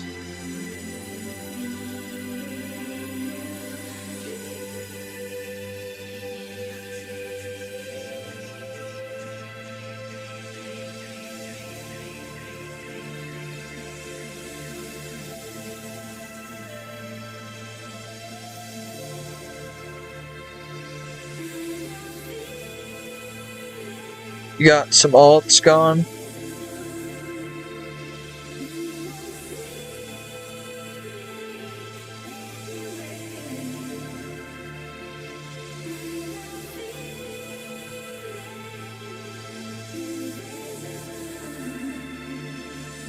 Uh-huh.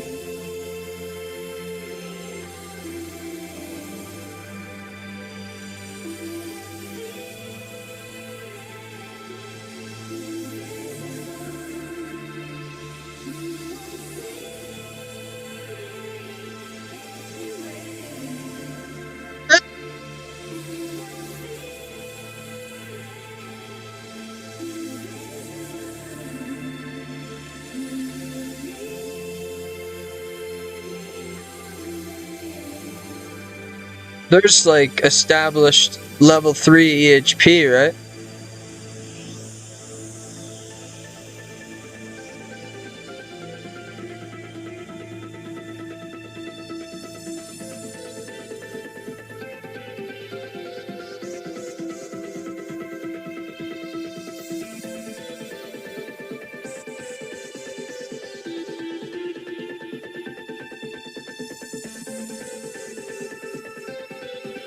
Established.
I'll see you tonight.